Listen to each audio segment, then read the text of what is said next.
The rain beat down on the cobblestone streets of Paris, the city lights reflecting in the puddles like shattered glass. Lucas, the fox Fontaine, a veteran thief known for his meticulous planning and clean getaways, stepped into the shadowed entrance of a dimly lit cafe. It was a perfect meeting spot for a crew planning the greatest heist of their careers. Lucas surveyed the table where his team waited: Clara, the tech expert who could bypass any security system; Javier, the master of disguise; and Marcus, the muscle with a knack for cracking safes. They were the best in the business, and tonight they were all here for the same reason: a single, priceless painting known as the Sorrow of Kings, about to be auctioned off to the wealthiest bidders in the world. Lucas set a sleek black folder on the table and opened it, revealing blueprints of the auction house, photos of the painting, and a detailed timeline of the night's events. "This is it," he said, his voice slow and confident. "One last job, and we all disappear for good." Clara leaned in, her eyes gleaming with excitement. "What's the play?" Lucas pointed to the blueprint. "The painting is locked in a secure vault on the third floor until it's brought out for the auction. We have a 30-minute window while the auctioneer distracts the crowd with lesser items. That's when we strike." He looked at Clara. "You'll cut the security feed and disable the alarms. Javier, you'll pose as one of the waiters to keep an eye on the guard rotations. Marcus, you'll take care of the vault door. I'll handle the painting itself." Javier smirked, adjusting his cufflinks. "And the escape route?" Lucas tapped the map, tracing the line from the vault to an emergency exit. "We leave to the service corridor, disguised as staff. By the time anyone realizes the painting is gone, we'll be halfway across the city." The crew exchanged glances, a shared look of anticipation. It was risky, but it was flawless, a plan with no room for error.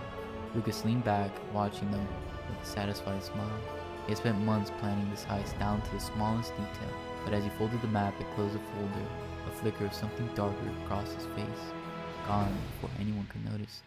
"Remember," he said, his tone suddenly serious, "this is our last job. We can't afford any mistakes." The team nodded, unaware that the perfect plan was about to unravel, exactly as Lucas intended. The night of the auction arrived, and the air buzzed with excitement. The wealthy elite of Paris filled the grand hall of the auction house, sipping champagne and eyeing the priceless artworks on display. The main attraction, the Sorrow of Kings, hung at the front of the room, protected by thick glass and a state-of-the-art security system. Lucas blended into the crowd, dressed in a tailored tuxedo, his expression calm and collected. He caught sight of the crew in their positions. Clara was at the control room, hacking into security feeds. Javier, disguised as a waiter, weaved through the crowd with a tray of drinks. Marcus, laying near the stairs, waiting for the signal. Clara's voice crackled in Lucas's earpiece. "I'm in. Security cameras are on a loop. You got 15 minutes before the feed resets." "Copy that," Lucas whispered. He glanced at Javier, who nodded, signaling that the guards were in position and distracted. Marcus slipped into the stairwell, heading up to the third floor where the vault was located. He moved quickly, his footsteps silent on the carpeted stairs. When he reached the vault door, he pulled out a small toolkit and began working on the lock. It clicked open after a few tense moments. "The vault is open," Marcus reported. Lucas made his way up the stairs, entering the vault room. There it was, the Sorrow of Kings, illuminated under soft lights, its vibrant colors gleaming. He reached out, feeling the thrill of the heist rush through him. But then, something unexpected happened. Lucas' Clara's voice came through, strained. "We have a problem. The auctioneer just left the stage and is heading toward the vault. He shouldn't be there." Lucas frowned, his mind racing. This wasn't part of the plan. "Javier, delay him, now!" Javier hurried across the room, intercepting the auctioneer with a tray of champagne. "A drink, sir?" The auctioneer barely glanced at him. "Out of my way," he snapped, pushing past. "Damn it," Lucas muttered. He grabbed the painting and wrapped it carefully in a cloth. "We're out of time. Marcus, we need to move, now." But before they could make it to the room, the alarm blared, piercing the air like a siren. The room's lights flashing red, and the sound of guards rushing up the stairs filled the corridor. "What happened?" Clara's voice was frantic. "I disabled the alarms." Lucas took a deep breath, a slow smile spreading across his face. "It's fine, Clara," he said calmly. "This is all part of the plan." The crew was stunned in silence, unable to comprehend his words. "What do you mean?" Marcus hissed. "We're caught." "No," Lucas replied, his voice steady. "The heist isn't about the painting. It was about what comes next." The guard stormed into the vault, weapons drawn. Lucas raised his hand slowly, letting the wrap painting drop to the floor. Marcus, still in shock, did the same, while Javier looked ready to bolt. "Everyone stay calm," Lucas said, his voice eerily calm. He turned to the auctioneer, who stood in the doorway, a satisfied smirk on his face. Caught red-handed, the auctioneer sneered. "I knew someone would try to steal this tonight, but I didn't expect it to be from you, Lucas." Lucas gave a small, mocking blow. "It's nice to be recognized." The auctioneer stepped closer, waving the guards to seize the crew. "You've made a grave mistake," he said, his voice dripping with arrogance. "Do you have any idea who you're dealing with?" Lucas' smile widened. "Oh, I know exactly who I'm dealing with. In fact, that's why I'm here." The auctioneer's smirk faltered. "What are you talking about?" Lucas reached into his pocket, pulling out a small USB device. "You see, the painting was never the real prize. It was just a bait." Clara, listening through her earpiece, gasped. "Lucas, what are you doing?" Ignoring her, Lucas continued. "I needed access to your private office to secure your files while everyone was focused on the heist. Clara hacked into your system and downloaded everything." The auctioneer's face palled. "What did you take?" "Proof," Lucas said, his tone sharp. "Proof of your money laundering, your connections to the black market, and every illegal deal you've made using this auction house as a front. You're going to prison." The room was silent, the guards frozen in place, unsure of what to do. The auctioneer lunged at Lucas, but Javier stepped in, blocking him. "You planned this," Marcus said, realization dawning on him. "You planned for us all to get caught." Lucas nodded. "I needed it to look real. If everything went perfectly, they would have suspected a setup. But now, they believe you tried to stop a simple heist." The guards, now confused, hesitated, looking to the auctioneer for direction.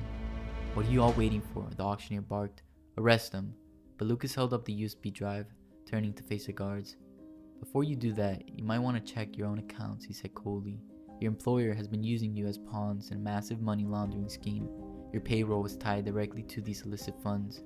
When this evidence goes public, it won't just be him who faces consequences." The guards exchanged uneasy glances. The seeds of doubt had been sown, and Lucas knew he had their attention. He turned back to the auctioneer, his smile thin and dangerous. "You thought this was just another heist," Lucas said, "but the real target tonight was your empire." Marcus stepped forward, disbelief still etched in his face. "You set us up," he said quietly. "You planned all of this from the start, didn't you?" Lucas nodded. "I needed you all to believe it was real. The painting, the alarms, even the confrontation. It had to look like a genuine heist. That's the only way we could get close enough to access the files."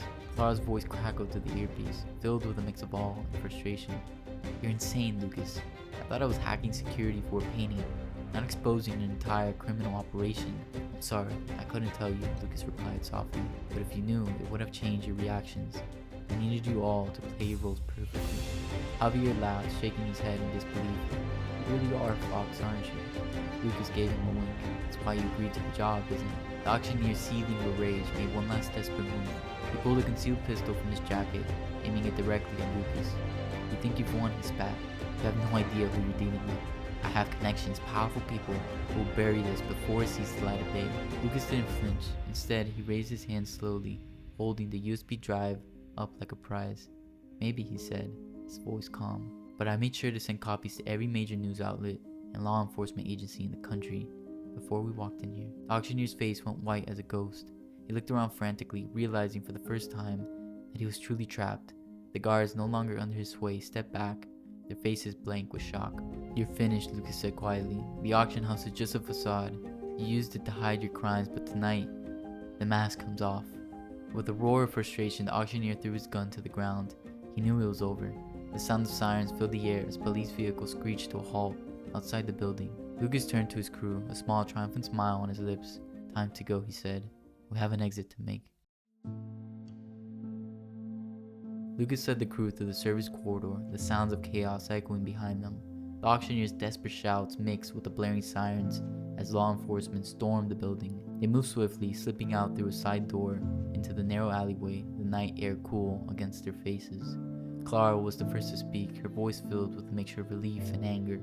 "I can't believe you. You kept us in the dark, Lucas. We almost got caught." Lucas gave her a sideways smile. "I needed your reactions to be genuine, Clara. You're too good of an actor when you know the script, and we couldn't afford to tip off the auctioneer." Javier chuckled, shaking his head. "You planned this down to the last second, didn't you? Even our escape. Lucas nodded, but his expression softened. I couldn't have done it without you all. This wasn't just my victory, it was ours. Marcus stepped forward, his face still serious. So the painting? It was never really the goal? No, Lucas admitted. He pulled out the wrapped canvas and unrolled it, revealing the painting of the Sorrow of Kings. It was a masterpiece, but it was palled in comparison to the files they had secured. The real prize was the evidence. The painting was just a distraction. He handed the canvas to Marcus, who stared at it, confused.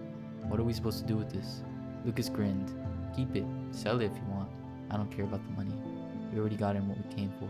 Clara stepped closer, her eyes searching Lucas's face. Why did you do it, Lucas? This wasn't just about taking down a corrupt auctioneer. There's more to it, isn't there? Lucas's smile faded, replaced by a look of quiet resolve. I've seen too many people get hurt by men like him. People who think they could just buy and sell justice. This is my way of leveling the playing field, even for just one night. Javier clapped him on the back. You know, I joined this heist for the thrill, but exposing a crime lord, now that's a story worth telling.